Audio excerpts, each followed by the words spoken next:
windshield.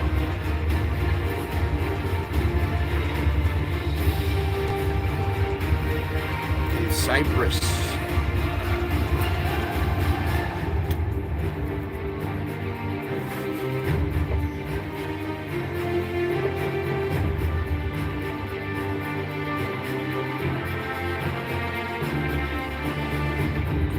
One person here who's been paying attention to the music. Can you hear the code in the opening?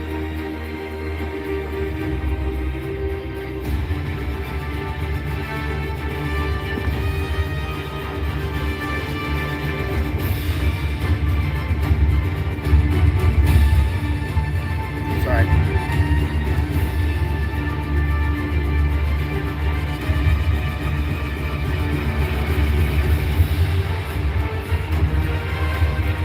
Swimming pool.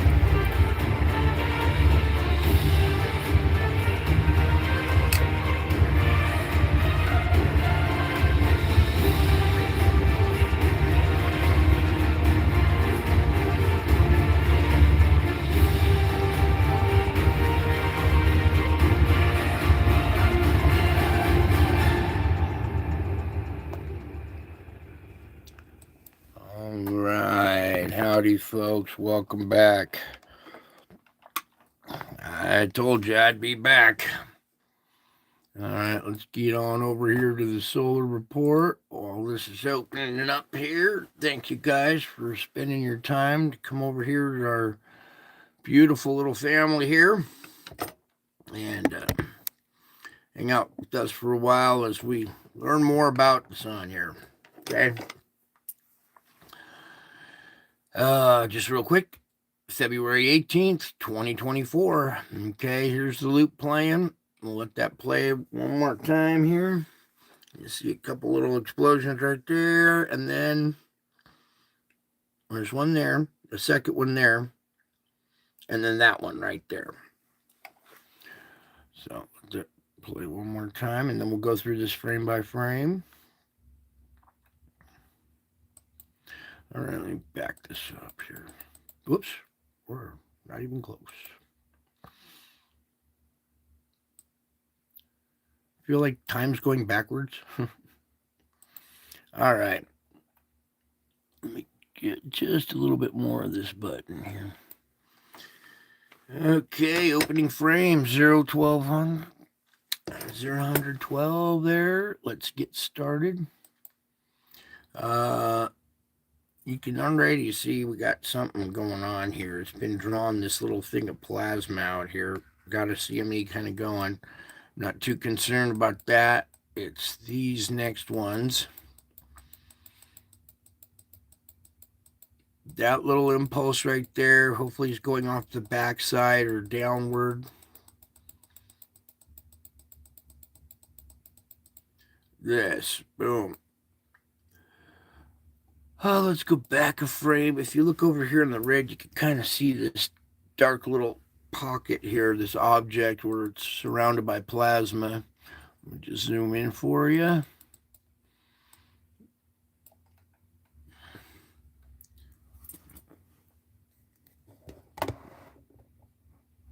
There we go. Try and get the lines out of there a little bit more. Okay. Right in there, you can see this little tail of plasma still attached to it, surrounded by plasma. On this other side, it's right in there. You can see this dark little part trying to stick through. There's a faint shadow of it there with just part of it sticking through. We'll zoom in on that real quick too. A little bit more there. That's what I'm talking about right there. All right.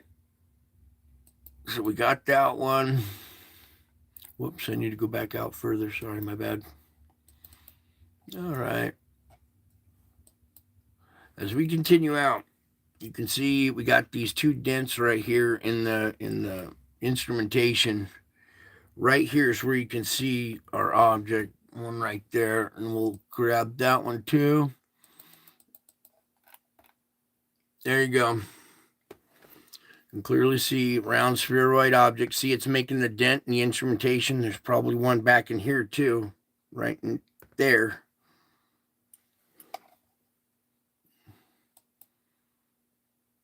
You can see it making its way out there.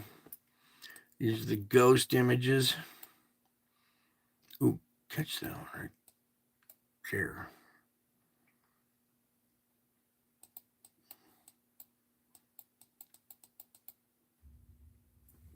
See something there, probably. And I believe that may have been the whole loop. No, it wasn't. There we go. Just continue like this. Actually, we need to see the top of the sun as well. All right, bear with me. It's been a very long day, so I'm not complaining. I'm just exhausted. You see the spire coming off the top. Something's getting ready to kind of come out of that region. All right, we got this one coming out, this little spire right here. And then back to the beginning. So not a lot, but we did have a couple little impulses. That one right there, that bigger one. Okay, so these objects causing activity on the sun. Everybody's still kind of stuck with their theories and stuff. I mean, it's pretty clear to see. Anyways, we got to move on. Let's get on over here to the solar ham. Start cooking some bacon. Okay, look how nice and quiet it's been. This whole block right here is nice and quiet. Even quiet going into tomorrow right there, all right? So even though we had objects moving through right there, it still was pretty quiet. Actually, we got to leave it there. All right, so X flare potential down to 5, M flare dropped to 40, so everything's kind of calming down. That's good. I love it when things calm down. Have enough excitement.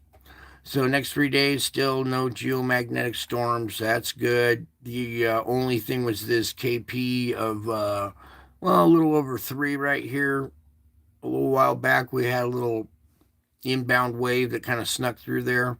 But it wasn't much. It was only 3. So, I believe this is still an old report, from February yesterday. But here's our current auroras. Nice and calm and quiet. See that?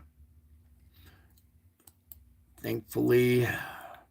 Everybody's talking about the jet that spit out of there. I'm sure you guys have seen other channels showing all kinds of great shots of that thing.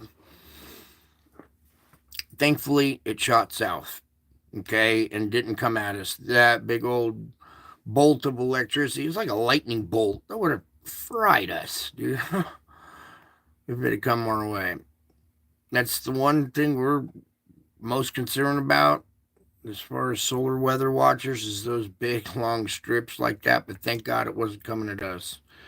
Something moved under the sun and induced something at the southern polar crown.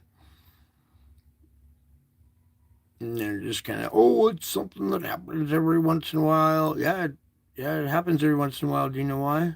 All right, there's really nothing to see here. They're not tracking anything. Let me just back out of that. That was kind of a waste.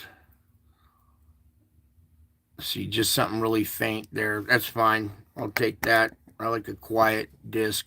Okay.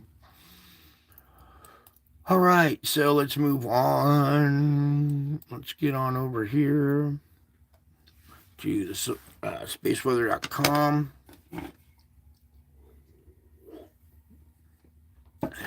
Thank you, Lord. All right. A big sunspot alert. Okay. No joke. We got to take this stuff seriously now. A big new sunspot is emerging from the far side of the sun. NASA's Solar Dynamics Observatory can see it rotating over the sun's northeastern limb.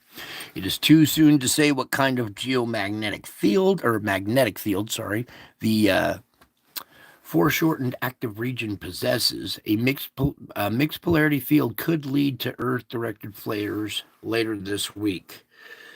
All right. could lead to Earth-directed flares later this week. Okay, so everybody kind of hold on, keep an eye on these instruments, or I'll try to keep you updated. Sorry I have to go on so late, but the material we deal with here a little different. Okay, coming over to the oval moon halo. Okay, moon halos, rings of light around the moon caused by ice crystals in the air, are supposed to be circular. Last Friday, I looked out the window and saw a moon halo, but it was not round at all. It was oval. Okay, pretty cool shot. There's actually rainbow in the moon halo. You can see it faintly. I bet you some people here have seen moon halos lately and sun halos. Everybody's reporting on the dark rainbows and the dark sun halos. And boy, do I have something to show you. Oh, yeah. All right. Moving on, though. What he saw and photographed is a circumscribed halo. It was most ecliptically shaped circumscribed halo I've ever seen, says Kangas. A circumscribed halo is a rare sight than more than common 22-degree circular halos. It appears when moonlight is reflecting by long pencil-shaped ice crystals in high cirrus clouds. The little frozen pencils slow rain down from the clouds. Aerodynamic friction aligns them parallel to the ground, and when the alignment is almost perfect, the circumscribed halo appears. For this reason, it is a rare sight indeed. Okay? Pretty cool. But I got even a rarer halo to show you later. Okay? This is formed by ice crystals. Just keep that in the back of your mind, all right? We're done. We're done there. Moving on. Let's come over to the Schuman. And boy, does this look a lot better. Okay? Pumping right along now, finally. We did have a little pulse right there and start grinding again, all the way till we had a little stoppage or a little brownout right there. But then it's kind of unlocked and starts moving again, and we start pumping along again. But you can see it's been intense, tapering off, a little pulse, and then nothing. A little pulse, nothing, a little pulse, weakness, nothing, a pulse, finally normal stability, and then nothing, then a pulse and nothing. This up and down roller coaster effect of this frequency is the same frequency that you vibrate at. So it's messing with your head. It's really trying people's patience. Their anger levels are fluctuating. They're having violent mood swings. For those of you with medical issues, it's excruciatingly painful. But there's your Schuman, okay? And right now, currently, let me guess refresh on this. Add a couple bars onto the very end there. We want the latest data, if we can, Putin. Oh, thank you, Vladimir. All right, look at this. So we had this little break, and then we had another weak event again here, and then a screech coming back to life, and then as we're coming out of it, you can see. All right, give me a second here. Let me get position 2 here without destroying my prison cell. All right. So, right here, there's a little spot right in there. See it? So, basically, this line right here is all I'm concerned with. There's been some activity down here a little bit. But, right now, I'm really just dying to see some normal activity. So we can feel normal for a minute, huh? A little soothing of pain too, and on people's nerves as well. This is like having a raw exposed nerve, and somebody comes up and hits it with a hammer, and you're like, ow. And they're like, what do you mean, ow? I didn't do nothing. You're like, hey, I'm in pain, it hurts. So a lot of you understand how this is working. And we have a weakness in our magnetic field right there, weakness in the Schuman right there, little pulse right there. Here, it was very intense for a while, even down at this level where I think is where our lava runs along the crust, the underside of the crust.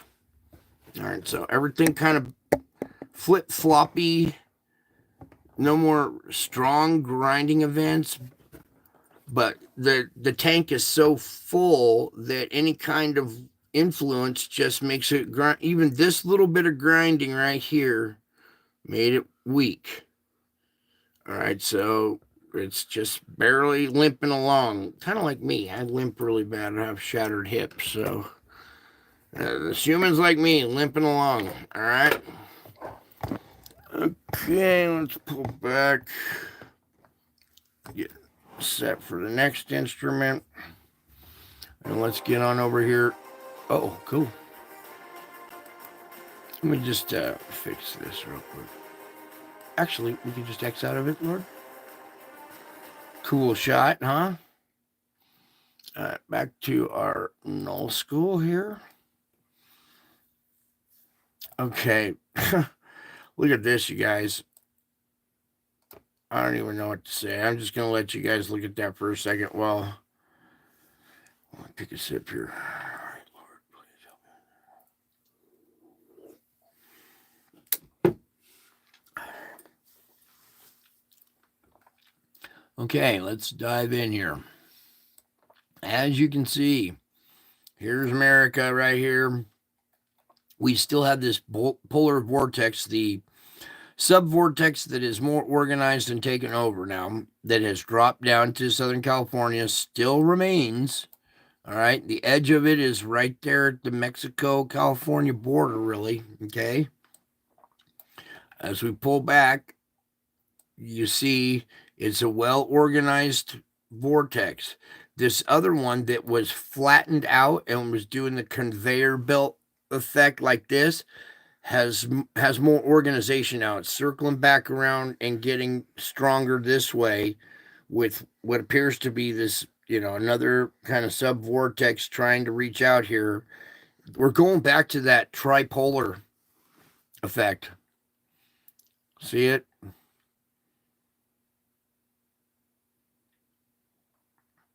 See the two eyes, the nose, and the little mouth smiling at you. Hypnotizing. Anyways, what I want to point out is this shoot right here where these two vortexes come together, combined, and then they shoot out and disperse left and right. Okay, this was over America over here a while ago. Now look where it's splitting up off to the east of Greenland here. All right, and as it comes around Greenland, it doubles back and becomes the part of the inflow for this main vortex. Well, the other vortex, all right. Can't get over that. All right, and then this one rotating. So this nozzle has shifted, and now it's not so pointed at North America anymore. It's dividing up way up here over Iceland. Even though it's doing a little turn, it doubles back, so it doesn't even reach America right there up on the East Coast. But over here, it's dropped into the Pacific Northwest all the way down to California. Okay, just double saying it twice. Making a list, checking it twice. I'm going to find out who's naughty and nice. All right, now we're going to put the parachute on and start skydiving down from this elevation down layers. Okay, here, what I need to do. This is the transition zone. Okay, so that vortex that's right here spinning is causing this transition area to bubble and have a big ridge right here. Let me just kind of point this out again. I want you to see what I'm talking about. All right, boom, right there. That airflow up above is backing up the air down below. See it buckle and go around almost like a rock or something in a stream. Has to go around it. All right. Mind you, this is the transition zone. All right. Now, with the Pacific coast right here, and you see the transition zone, I'm going to the upper jet stream, and I want you to see the correlation now.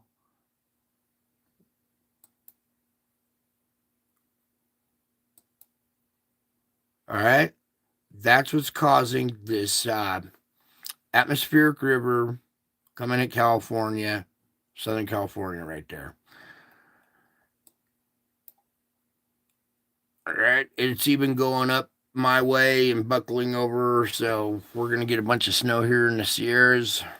We're preparing for a bunch of snow here. So going to be heavy snow in the Sierras, lots of water for California. They should have made a state of emergency by now. But who's running that state again? Oh, yeah. Yeah, they'll declare a state of emergency when, oh my God, 50 people have died so far. Maybe we should declare.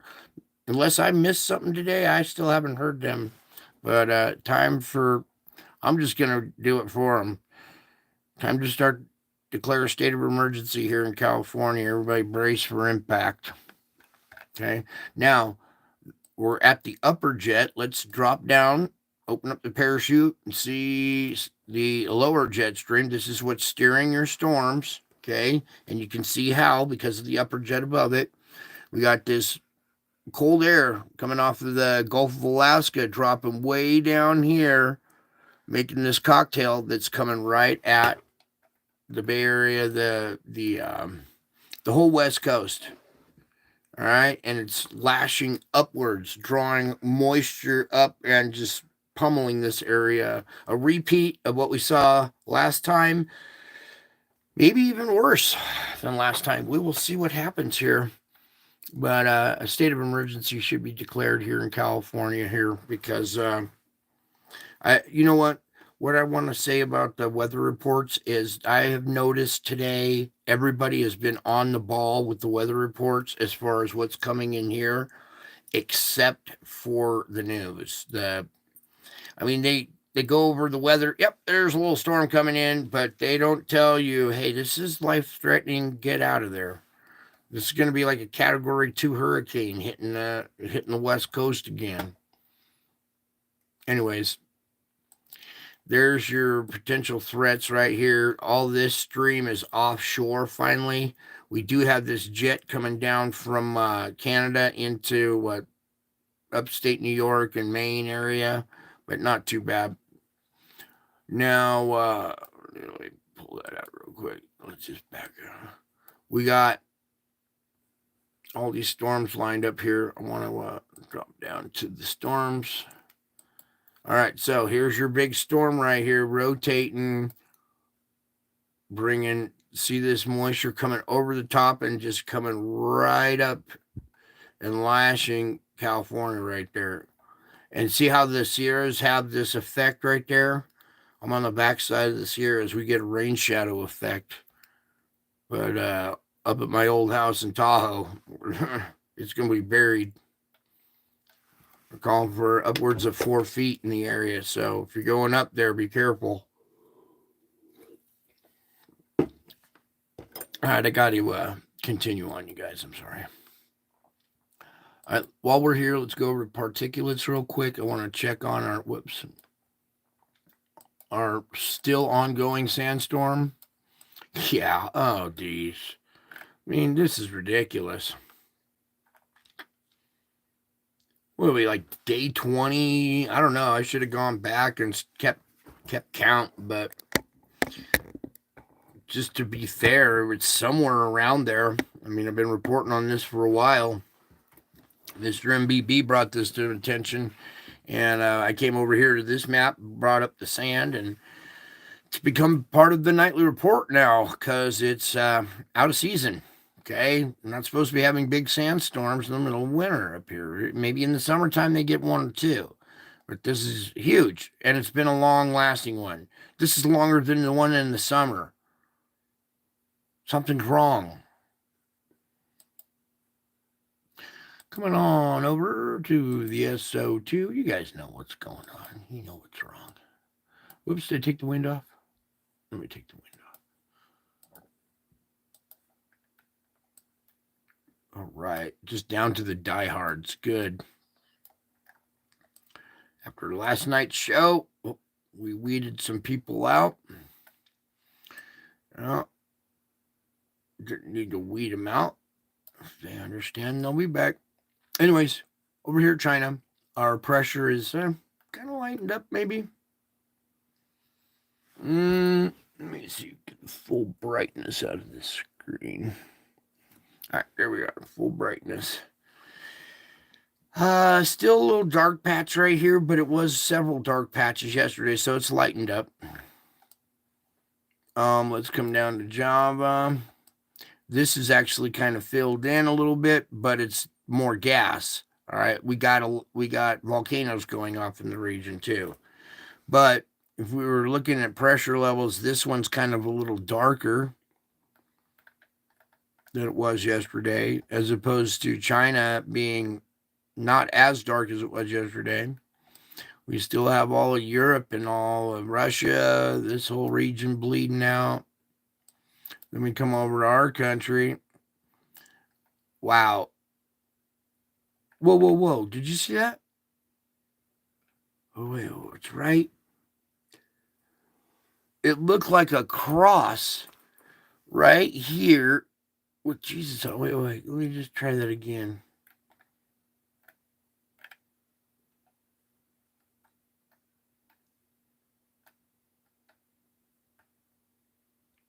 Oh, well.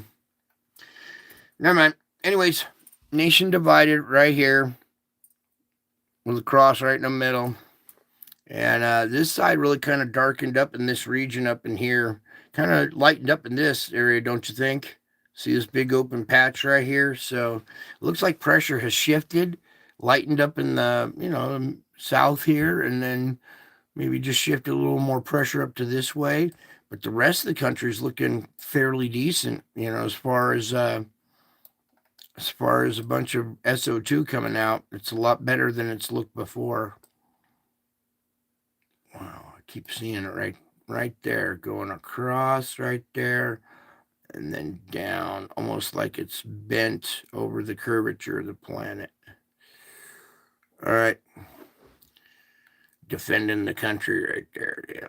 All right, let's take a peek real quick. San Francisco still has the plume. It's not much difference there. Everything's behaving pretty much normally. Let's go down to spin you right round like a record, baby. All right, come over to our fulcrum spot here, and it's lightened up a tad bit too. It was a little bit bigger around in its darkness. It's still dark in the center, but it's not as intense around the edges. So pressure has let up. We must have had some events where pressure has shifted and moved and relieved in some areas, and now it shifts to others where, relief hasn't come yet. Okay, moving on. Where are we going, Lord? We're done with this? Okay, let's move on to the quick map then. All right, well, look at here. We got some activity going on right now in Texas. Let's dive on in, shall we? 3.2, south of White City, New Mexico, but right there on the border of Texas. A little further up here in Colorado, possibly. Yep, Colorado, 3.3 up there. We have a little active one here, so little pressure being relieved right now as we speak with, smaller size quakes, nothing too big. There's a red one up here as well. Just check these active ones, 2.7. All right, let's come on down to our starting point. No deep quake really in this region. Over on this side next to the plate boundary is a 4.6, and it's down at 128 there. So, like a quarter of the way down. Not even that. All right, no deep quakes, no surface quakes through this area in a long time. I come over to this pocket area. Semi-deep quake probably here. Oh, that is it. All right. 4.4 down at 143. Yeah, so down at 143. So all kind of semi-deep quakes here. A 4.5 at 131.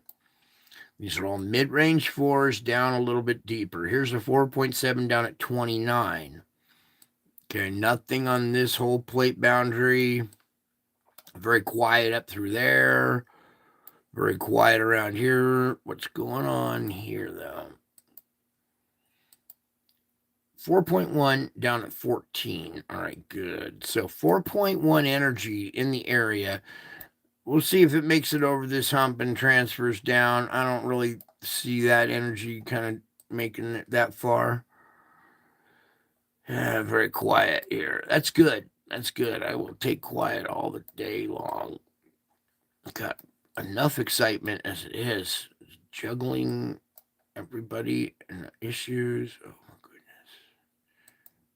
So glad this is happening to me and not someone else. 3.1 down at 40.1. All right. Now, Lord, please, let's just wrap this up here. I think we're done. Oh, wait. South America. We got 4.9 right there. What do we do with 9s around here?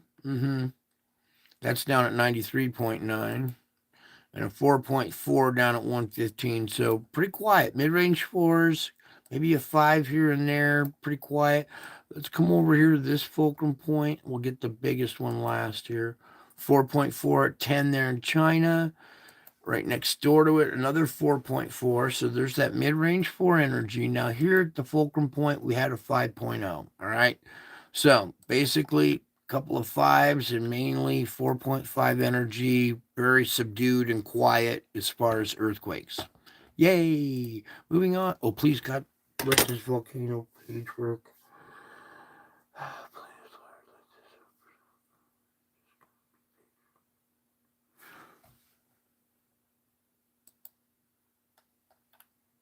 Thank you. Thank you, God. All right. Almost forgot to say the prayer for this page. It needs it bad to get this thing to work. All right. Popocatépetl, Semeru. This is already into the 19th. Okay, so Popo, Semeru, Reventador, Sabancaya, Ebico, Sumanisa, Jima, and Shishalden. Okay, added to the list. Ebico, eruption 2, 10,000 feet. Suwanosi Jima had one too. I don't see a flight level on that one. Anyways, it's still active. Semeru on East Java, volcanic ash advisory. Doesn't say any kind of altitude. Shishalden in the Aleutian Islands, okay, just where we saw that little 4-point quake there. After recent increase of the volcano's alert level to orange, no signs of ongoing ash emissions have not been shown over the past few days. The seismic activity remains elevated due to volcanic earthquakes beneath the edifice. Okay, so bunch of earthquakes going on under Shishalden, and they're thinking it's going to wake up. Popocatépetl, 19,000 feet. Reventador, 16,000 feet. It's putting a bunch of ash way up there in the atmosphere, too. You got to remember that. All right, here's the 18th. Let's open up today, which was yesterday now, because we are back to the future. All right, February 18th, that was today. Popo, Semeru, Ibu, Dacono, Reventador, and Nev, probably Nevada. Ibu, 7,000 feet there. Semeru on Java had one. Where's the flight level on that one? Still no elevation on the blast at Semaru, but one today and already one going into tomorrow. Semaru is very active. Ducono, 8,000 feet. Popo, 19,000 feet.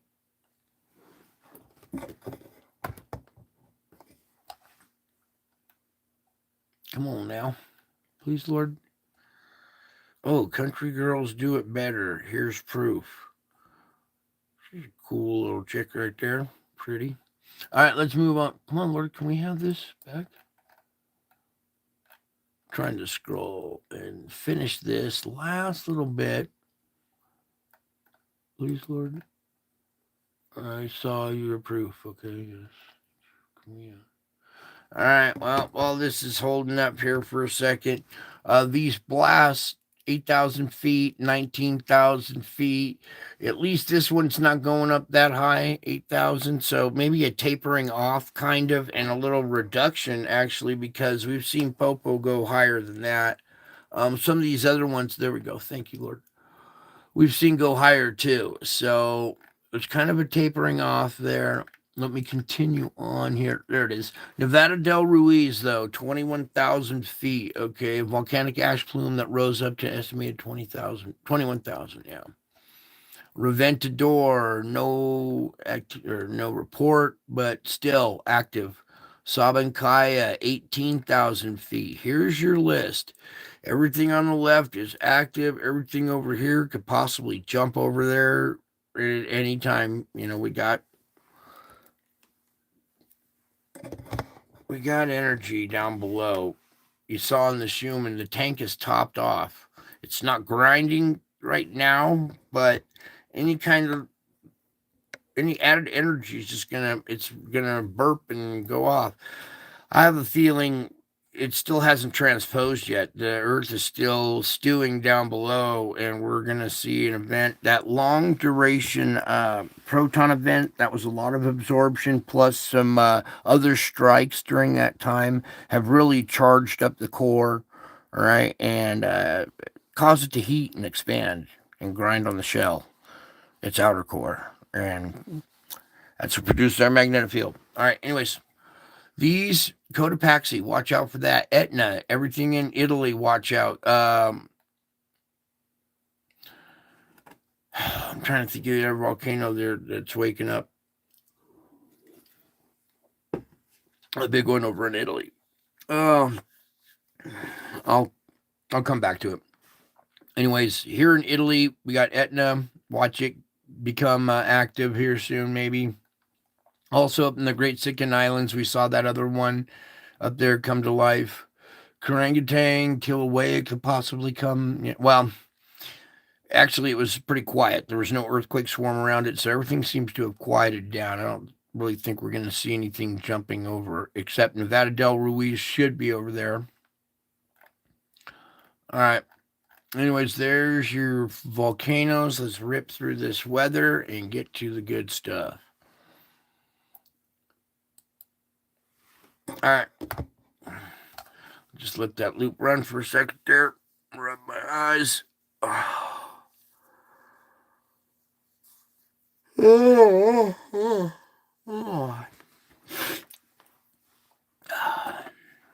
don't get much sleep, so excuse me. Now let's proceed. When this loop finishes up, get back to the very beginning, and we'll just kind of bang through this. You saw a lot of changes. If you guys were paying attention, this has changed a decent. It's not changed drastically, but it has changed since yesterday. So, a couple of things here. Right now, we are February 18th, the nighttime of the 18th. Right now, we're taking on rain here in California, Northern California, Southern California. I think you all know about the possibility for tornadoes in Northern California in this storm, okay? There's storm chasers actually heading there. A couple of channels I know are actually heading there to go capture a California tornado, all right? Because the conditions are so primed. They're excellent right now for a tornado there. So don't be surprised. We see some tornado activity, Northern California, you know, talking heavy hail, heavy rains, high winds, high surf, beach erosion. This thing comes in like an animal. It could actually have a little tidal surge with it, okay? So as we go from the nighttime into the morning of February 19th, everybody in California is just going to wake up to a nightmare. All right. Severe weather happening during the nighttime while they're sleeping. All right. Southern California coast, Central Valley right here is going to be the main concern right up in there. Also, chances here along the foothills, anywhere in the storm, really, because I watched this thing blossom and there's a fairly decent area of concern. Let me just get the one zoom here. Right. North Central Valley up here by Chico, Red Bluffs, Redding, that area is, watch out. Okay, you guys. Even if you don't see a tornado, that severe weather could have a big storm front. This could go, kind of linear. See how it's almost linear? That sucker drops some pressure a little bit more, it's going to come on like a hurricane. All right. All right. Get back to this here. So we're talking the morning hours. You see the time up here, 4 a.m. Pacific. So this is before sunrise. All right. Then as we get into 10 a.m., that'll be noon in this area. That's why I always say noon. But this will be 10 a.m. Pacific. We still have severe weather pocket here addressing the same area that just got hit. All right. Along the foothills here. There we go. Along the foothills here, Southern California foothills, severe weather still, lots of snow in the Sierras, high amounts, 2 to 4 feet. That's avalanche conditions then. So don't go up there. It's going to be hectic until they get it all cleared out. So that's going to be 10 a.m. Pacific. We're getting into 4 p.m. Pacific. This is convection when the sun starts to go down. We have this ongoing storm, snow in the mountains, heavy rain all the way up and down. It'll be the nighttime of the 19th, morning of the 20th. You see it still, this stream coming right at Southern California. Even though the rest of it broke up, see this stream right here is still there from the nighttime of the 19th, morning of the 20th. Noon or 10 a.m. There's convection at 4 p.m. Pacific. See it blossom there. All right. Then at nighttime of the 20th, still Southern California, Central California. The morning of the 21st. The noontime, 10 a.m. of the 21st. The end of convection. So about noontime the 21st, it's when it'll finally stop. So let's back up. Look at this constant band of rain right in that region right there.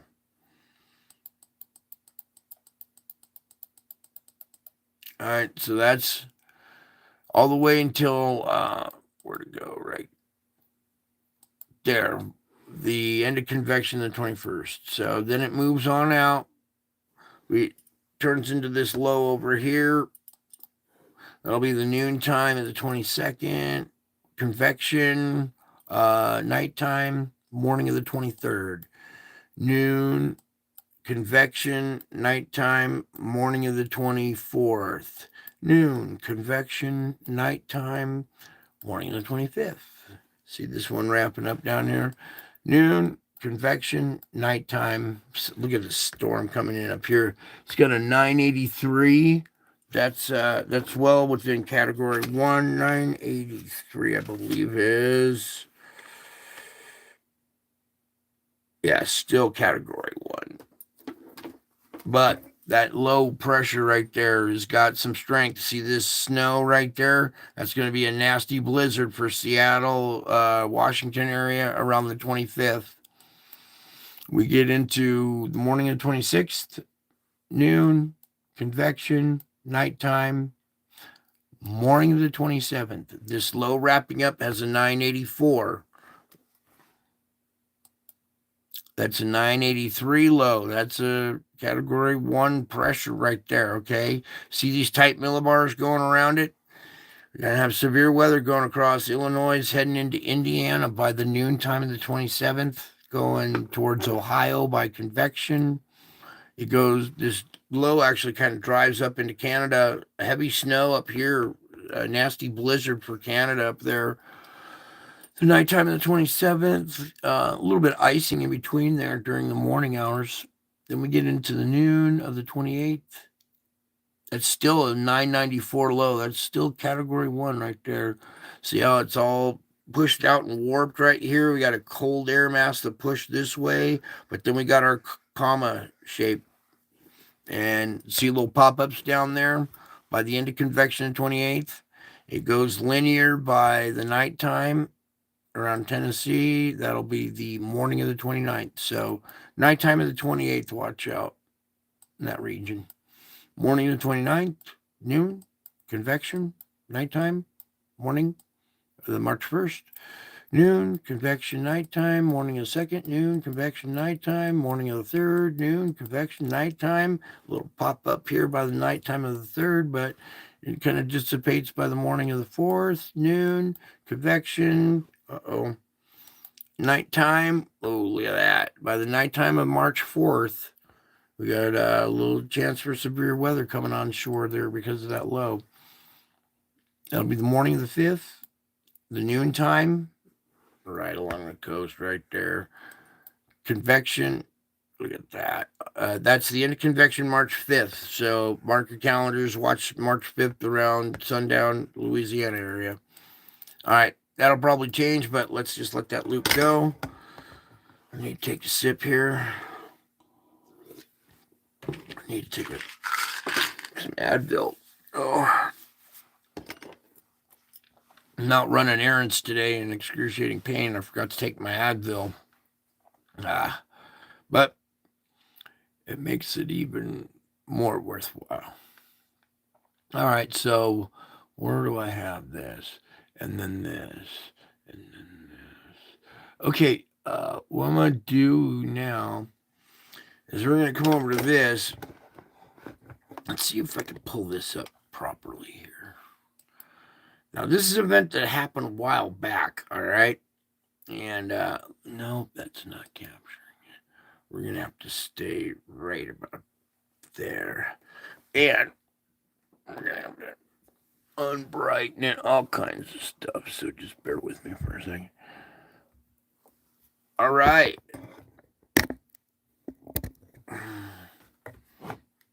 It gets you, wrap your head around what you're seeing there. Okay. You see a sun halo? Yeah, of course. Well, so what? Out in space, in the vacuum of space where there's no little ice particles or debris or anything to cause said effect. All right. In this video, I'm going to... All right, here's a normal one right here that we're used to seeing down here at Earth, right? Whoops, I just play this, I guess.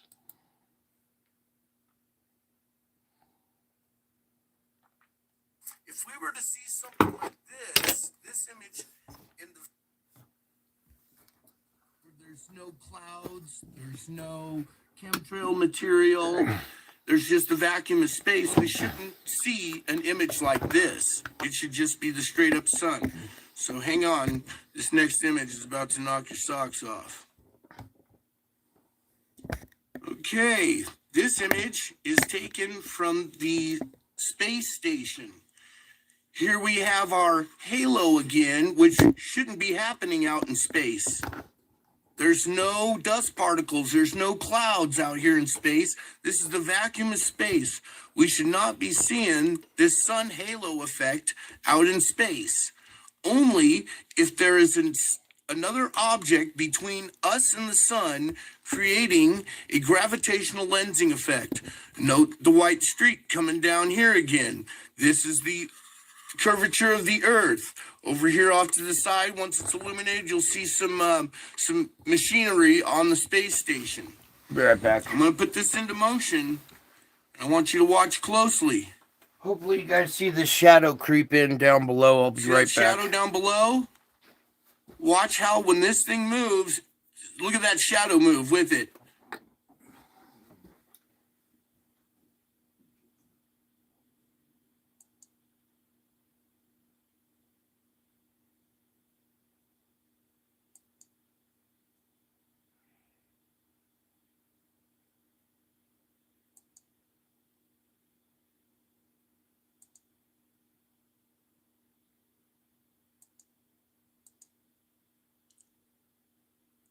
Another thing I want you to watch at the very end of this video here, note how when the Earth moves up into alignment with this, you're going to see this shadow cast, and then you'll see some changing in the light. See that?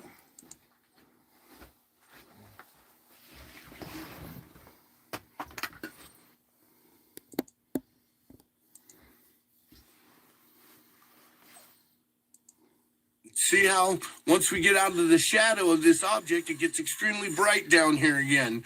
I'll run it one more time for you.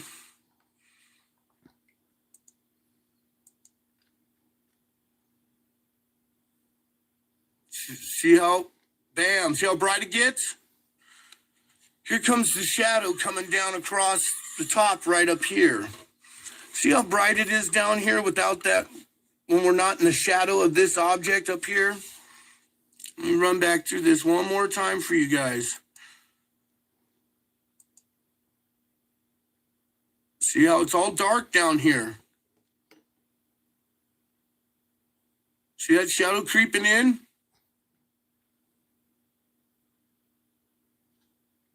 And then goes away. See all this machinery over here? This is from the space station. This is out in space. There shouldn't be any sun halo effect out in space. So what we're looking at here is an object that's between us and the sun. And it's gravitational lensing going around the edge of this, refocusing in the middle of this. Note how this is all like, it's not perfectly round. It's diffused. You know, it's not I don't know. You know, it's just image from the sun, from space, should be nice and perfectly round. But this is all diffused because this light is bending around this object from the top, the bottom, from every 360 degrees angles, coming back to a focal point here in the middle. So this should not be. This is not from ice crystals or from chemtrails, because there aren't ice crystals and chemtrails out in space. This is an object coming between us and the sun, creating this gravitational effect.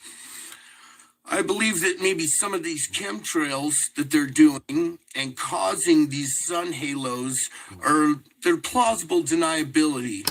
You know, they can say, oh, that's just a halo caused from the clouds or from the ice crystals, or that's just a halo cause. All right, enough of that stuff from back then. But hopefully you guys see how bright it is right there. And then when the Earth moves up into the shadow, this thing's not moving down. The Earth is moving upwards towards it into the shadow. You see that shadow down below creeping in right where my arrow is? Let's try that one more time.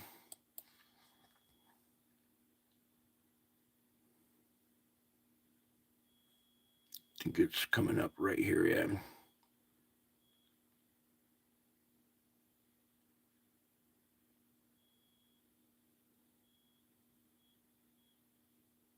All right, anyways, you can see this sun halo out in space.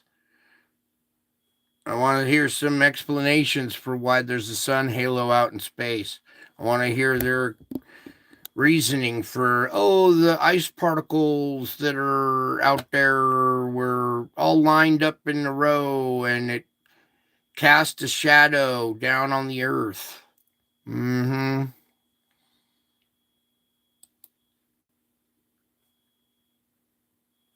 think it's right there. Oh, it's right here.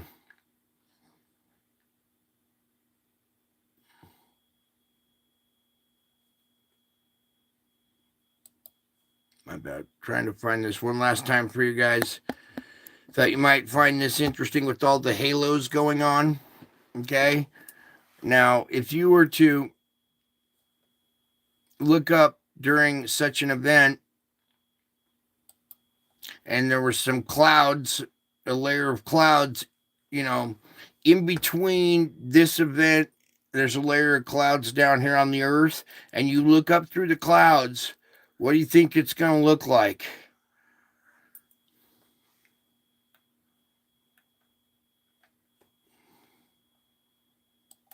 Let me just play this one more time here where you can see it move, shift, see that shadow move in, see how shiny and reflective it was reflecting off the water. Then as the earth moves up and into the shadow of this eclipse, why are they filming this from the space station? Ask yourself that. Why are they filming this event? It's just the sun, right? Or something really going on here, and they're capturing it and just kind of gravitational lensing. These things, if they are able to, if they have so much density, they can bend light. They can bend light around them, projecting it back onto the backside at a focal point, just like a galaxy does gravitational lensing. What do you see when you look at the gravitational lens? You see what's on the backside. It magnifies what's on the backside, right? Just like a magnifying glass. Same effect right here. All right. This is out in space. This is outside the atmosphere of the Earth. It casts a shadow on the Earth. Let's see if we can catch that one part where it did it again. And in this video, I go into gravitational lensing, how it works. I think it's right back here where, yeah, this is the effect that was trying to get you. All right. And then why are these people on the space station filming this event? They can see it coming. They see it out the porthole. Somebody grabbed the camera and went, yeah, I want to get this on camera. See that shadow creeping in right there? All right. I'll let you guys be the judge of that. Now, I'm not saying every sun halo that you see in the sky is caused from this effect, but when this happens, imagine when you look up in the sky, you're going to see a sun halo that's very defined, very black. Okay?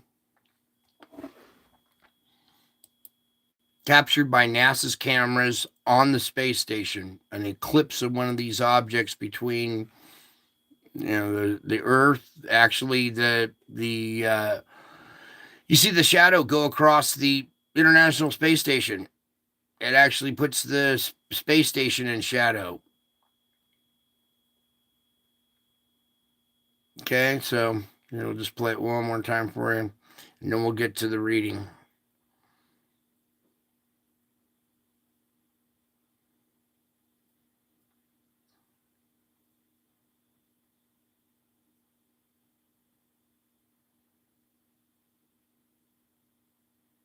All right.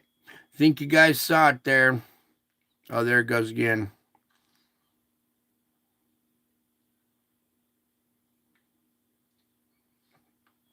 Amazing stuff. Amazing stuff. All right. More going on than meets the eye, and all kinds of different excuses for what you're seeing when you're seeing stuff. I would love to hear some explanations like, I don't know, I'm not going to name names, but I'm sure they couldn't explain it. The only explanation, there's some kind of object going in between there, and it's causing its magnetic field maybe is, gathering all this light, redirecting it to the backside. It could be some cloaking type device. It could be, Mother Nature has its own cloaking device, and it's called gravity. And if you have so much gravity and an object so dense that it bends and absorbs light, well, when it doesn't reflect light, you can't see it. No matter what, it's just dark. You can't see it because it doesn't reflect light. But when it interacts with something that, the sun, it bends the light around it. It could be absorbing the light on the other side as well. But a halo, sun halo, out in space, casting a shadow on the earth. Okay? Give you something to think about a little bit. Next time you look up and you see a sun halo. There. This one right here is caused by the ice crystals, right? Because you can see we're on top of a mountain. It's all snowy. The wind's blowing. But similar to this, you can see the dark effect in the middle. Do you see light coming around the side right here? This isn't one of them, but one time when you look up, you're going to see something similar to this, and you're just going to think it's a sun halo, and it's really going to be one of these events. Oops, where'd it go? Right? It's going to be, where'd it go, Lord? Oh, thank you. Help me. There it goes. It's going to be a real one out in space. And then, they put some clouds in the middle of it. You're going to be looking through some clouds up at a sun halo, just thinking it's a normal one of those everyday sun halos. Okay. So objects, passing between us and the sun, been captured by NASA, doing gravitational lensing effect with the light. And even though there's light coming through the backside, it's dimmer than it would be if it was the sun, and that's why it casts a dim shadow. It's still light down there, but it's less light. It's a faint shadow that goes across the earth, and that shadow would be like from a cloud on a cloudy day, right? You see a shadow go over you or whatever. Well, this shadow will be produced by this. All right. So there's your halo. And then where was the thing I did with wings? Oh, yeah, this image right here. Okay. The object's passing by, bending light. See the dark patch right here? The light bending around it. Here, let's pull this up. Making it look like wings. Okay. Wings and halos. Ooh. Right about there. Well, I don't want the wavy lines, so we'll just go with the beautiful image, all right? Now you see why the ancients said a winged planet. You can see the shadow it's casting. See this straight line shadow that this object is casting? If it were, how come it's not perfectly round, right? You see the straight line shadow that it's casting after the curvature there. There's a round object right there. The sun's shining off of it. It's not illuminating it, but it is casting some shadow. Okay, so wings and halos. I see. Cool. I love it when my audience is illuminated, their mind's open, they see something and it makes sense, and light bulbs go off. I love it when light bulbs go off. All right. You guys are highly intelligent here. You guys have more knowledge than 99% of the population. Even the people with knowledge aren't as wise as my audience. Okay, pretty cool shot right there. So during some of these events, watch out. You'll start to see stuff like this. You'll see some more of those halos maybe. We're going to be having a new constellation in the skies here soon. Hopefully you guys understand when this stuff starts to become more and more visible, there's going to be a new constellation in the heavens. Sounds impossible, right? But if you're paying attention to Pastor Paul or Mike from around the world, he's aware of what's going on as well. He has some insider info. He's a wise man who's has a lot of experience. All right. Anyways, good to listen to him. take his advice. All right, all kinds of great stuff. Now, where are we going here next, Lord? Oh, we can get rid of that. All right, let me, I shouldn't have messed with anything. I should just move on to the next page here. As soon as this little weather report thing closes out here, we can move on. So, some pretty incredible footage there from the space station. A lot of stuff going on out there. All right, here I got one for you. You know, they're talking about Russian satellites and all the weapons that they have up in space. Oh, come on back. You better come back or I'm going to keep talking about that subject. So put something back on the screen or I will just continue to talk about it.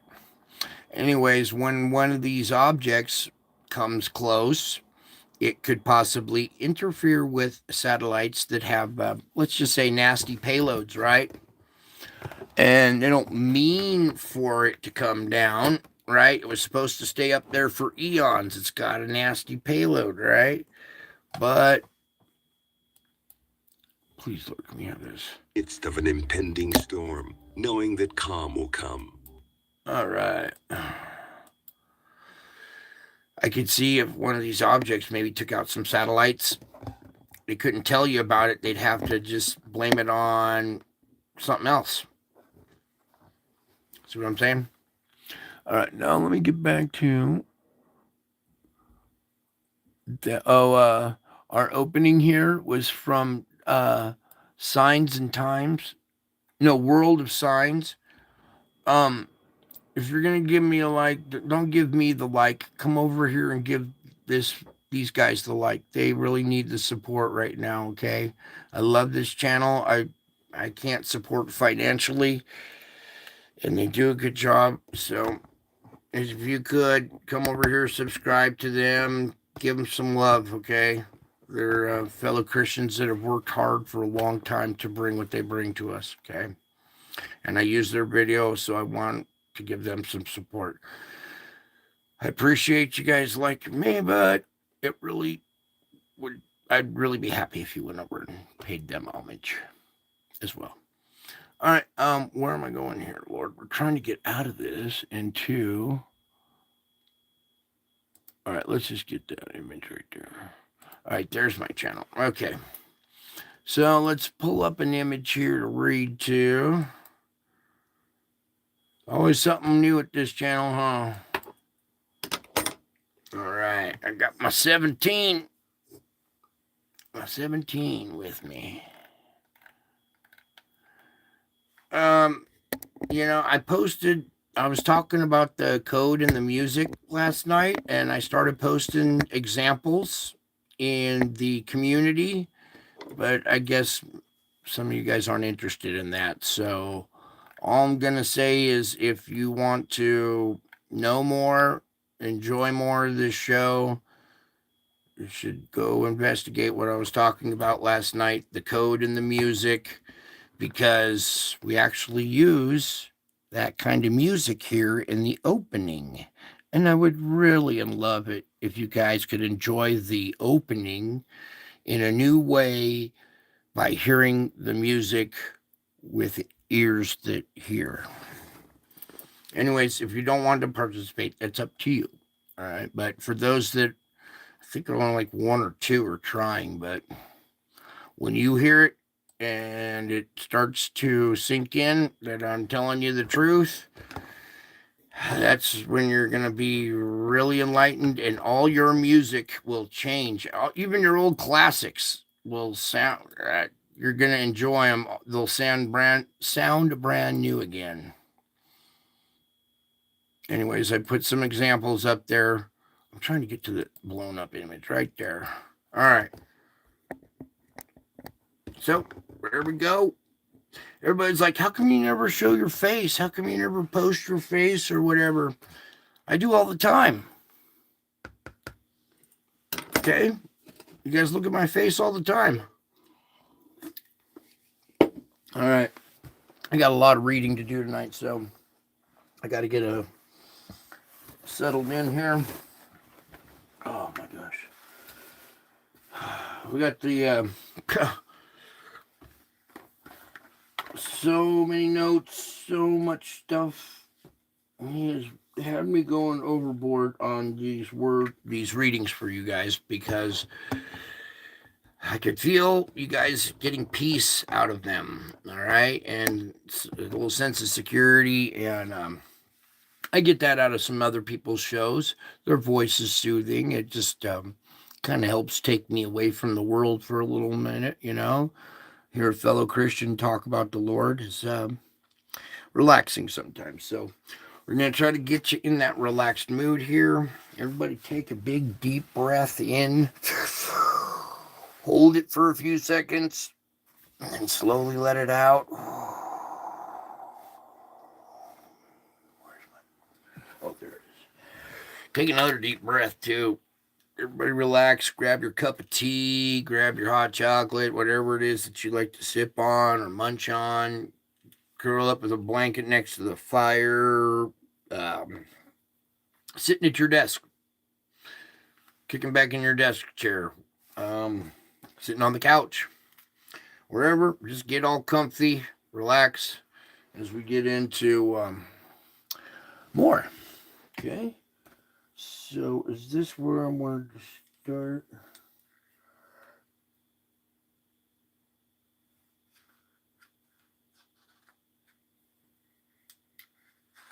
I think that's where the first. Hang on, you guys. Oh, there's the first one. Okay. I'm a stickler about getting this in an order in a certain way because I wanted to send the right message. Okay. So let me get this going for you here. I need one more light, so. All right, here we go. Bring me your mind for rest and renewal. Let me infuse my presence into your thoughts. As your mind stops racing, your body relaxes, and you regain awareness of me. This awareness is vital to your spiritual well-being. It is your lifeline, spiritually speaking. There are actually more than 4 dimensions in this world where you live, in addition to the 3 dimensions of space and the one of time. There is a dimension of openness to my presence. Okay, that's a totally different dimension. Openness to my presence, right? Wouldn't you say that openness to my presence is a different dimension? Do you see the different dimension? Because you were open to my presence. All right. This dimension transcends the others, giving you glimpses of heaven while you still reside on earth. This was part of my original design for mankind. Adam and Eve used to walk with me in the garden before their expulsion from Eden. I want you to walk with me in the garden of your heart, where I have taken up permanent residence.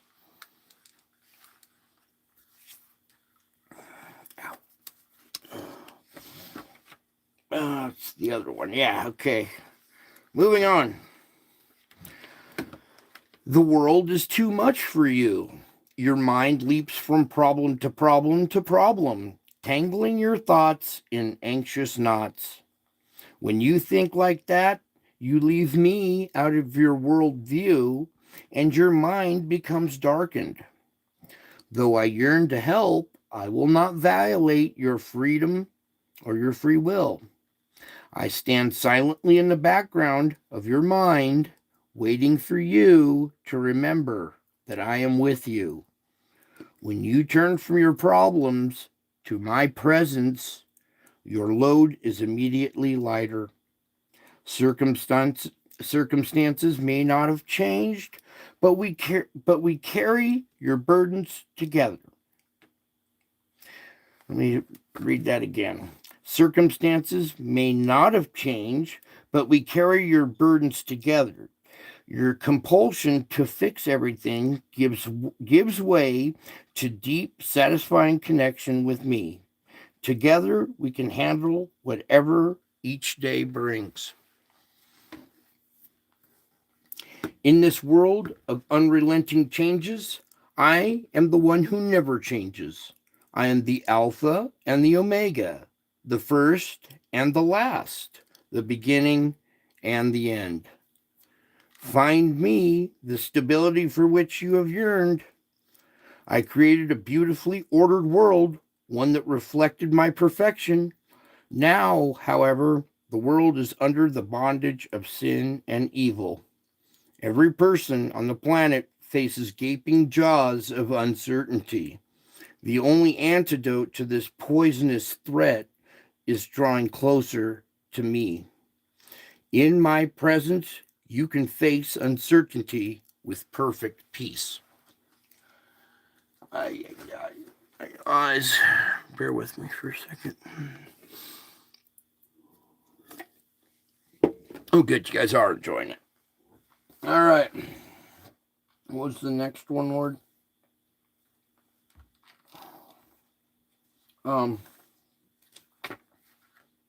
Backside. Oh, backside. Okay. Seek my face at the beginning of each day. This practice enables you to put me on and wear me throughout the day. Most people put on clothes soon after arising from bed. Similarly, the sooner you put me on by communicating with me, the better prepared you are for whatever comes your way. To wear me is essentially to have my mind, to think my thoughts. Ask the Holy Spirit to control your thinking. Be transformed by this renewal within you. Thus, you are well equipped to face whatever people and situations I bring your way. Clothing your mind in me is your best preparation for each day. This discipline brings joy and peace to you and to those around you. Okay, let's see if we can get a little bit brighter here. Oh, maybe not. Right there. Probably pretty good. Okay, you're still with me. Okay, here's more. So, let me anoint you with my presence.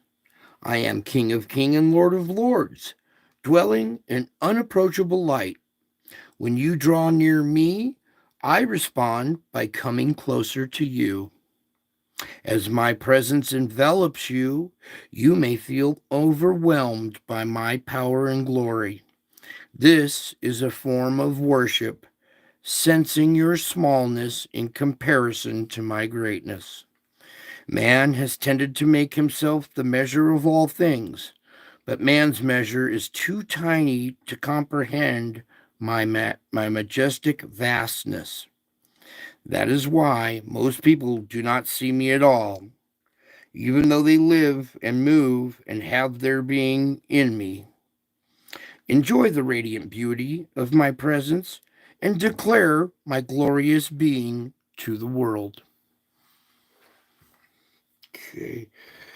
Oh, now I've got a whole other stack over here with this.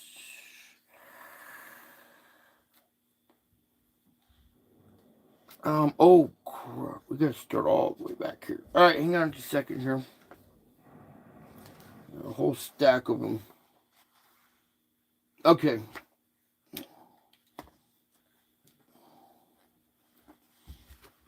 Okay, so do not dwell on the past. See that I am doing a new thing. As you begin each day, rejoice that I am continually working newness into your life. Don't let recent disappointments and failures define you or dampen your expectations. Okay, this is vital. This is crucial. I'm going to repeat this again. Don't let recent disappointments and failures define you or dampen your expectations. This is the time to make a fresh start. I am a God of unlimited creativity. Expect me to do surprising things in this year that comes and stretches out before you. Today is a precious gift. The present moment is where I meet with you, beloved. So seek my face throughout each day that I have made. I have carefully prepared it for you with tender attention to every detail. I want you to rejoice and be glad in it. So search for signs of my loving presence as you journey along the path of life. Look for the little pleasures I have strewn alongside your pathway, sometimes in surprising places, and then thank me for each one. Your thankfulness will keep you close to me and help you find joy in your journey. I am your joy. These 4 words can light up your life. Since I am always with you, the joy of my presence is continually accessible to you. So when we're not here doing this reading, and we're not here doing this show, I am still always with you. That joy of my presence, just like this moment right now, is continually accessible to you. You can open up to my presence through your trust in me, your love for me. Try saying, Jesus, you are my joy.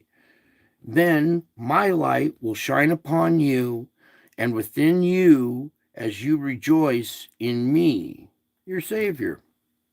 So ponder all I have done for you and all that I am in you. This will lift you up above your circumstances. Okay? So ponder all I have done for you and all that I am to you. Okay? This will lift you up above your circumstances. When you became my follower, I empowered you to rise above the conditions in your life. I filled you with my spirit, and this holy helper has limitless power. I promised that I would come back and take you to be with me in heaven, that you may be where I am right now and forever. Whenever your world is looking dark, brighten your perspective by focusing on me. Relax in my presence and hear me saying, Beloved, I am your joy. So, be still and know that I am God. Most Christians are familiar with this command, but not so many take it seriously. Yet for those who do, blessings flow like streams of living water. As these believers sit in stillness, focusing on me and my word, their perception of me expands and their troubles shrink in importance, don't they? Don't your troubles just shrink in importance when we're doing this? Doesn't everything just fade away and seem all your troubles are fixable?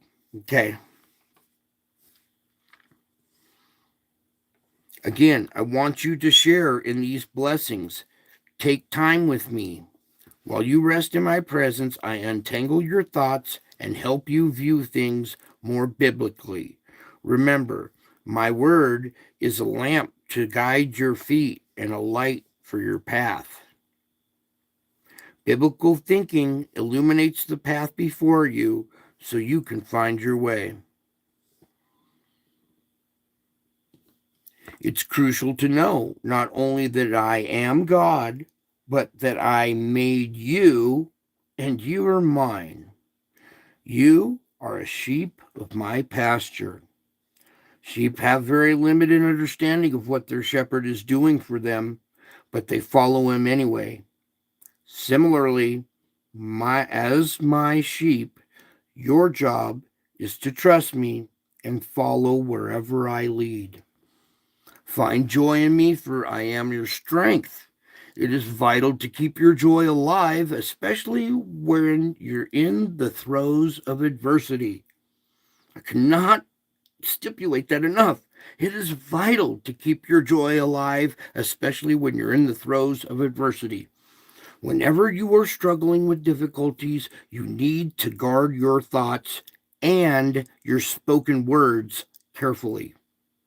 If you focus too much on all the things that are wrong, you will become increasingly discouraged and your strength will be sapped. As soon as you realize what is happening, stop this hurtful process immediately and turn to me, asking me to help you with all of your struggles. Take time to praise me, speak, or sing some of these songs that I've given you of worship. Read scriptures that help you rejoice in me. Remember that your problems are temporary, but I am eternal, and so is your relationship with me. As you find joy in me, delighting in my unfailing love for you, your strength will increase. This is the joy of the Lord, which is yours for all time, throughout eternity. I think this is the last one. Oh, no, we got a couple more still. I need another sip here. Guys, hang in there. Let my consolation, my comfort, bring joy to your soul. When anxiety is welling up within you, come to me and pour out your heart.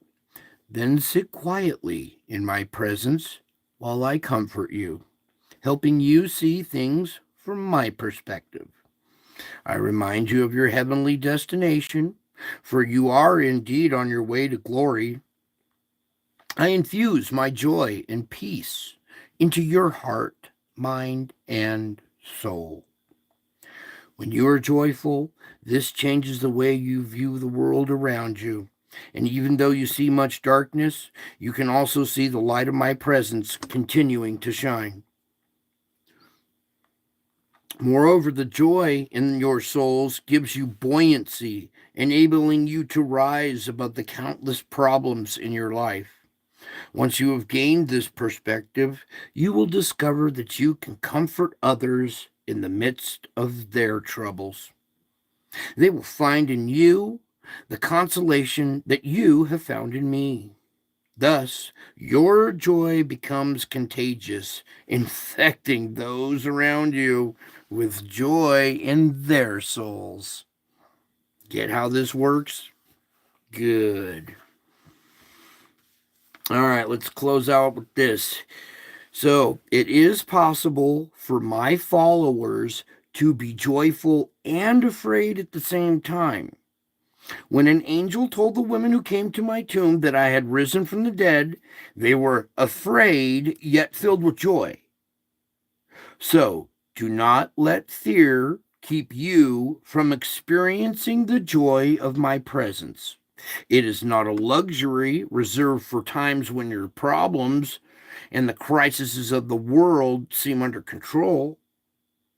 My loving presence is yours to enjoy today, tomorrow, and forever. Do not give in to joyless living by letting worries about the present or the future weigh you down. Instead, remember that neither the present nor the future, nor any powers, nor anything else in all creation will be able to separate you from my love. So talk with me about your fears, expressing your thoughts and feelings freely.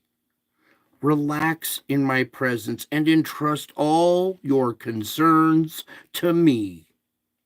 Then ask me to bless you with my joy, which no one can take away from you. All right. Hopefully you feel me. Hopefully you guys feel me. You understand me. You feel the passion I have for you guys. All right? I'm a fighter. I fight for my sheep. You guys we're truly blessed to have such a wonderful family. We truly are.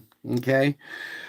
I think that's it for tonight. I am exhausted and I still got more stuff to do before I get some sleep. So I love you guys. I love you all. I sure miss you guys. I miss you all. Whew.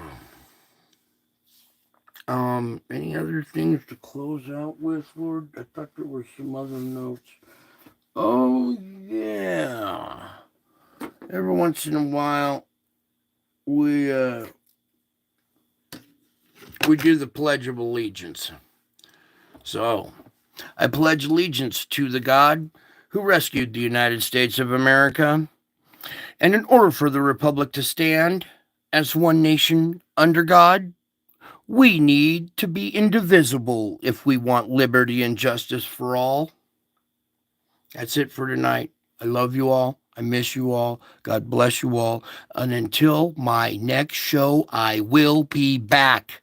I am already back. Can't you tell?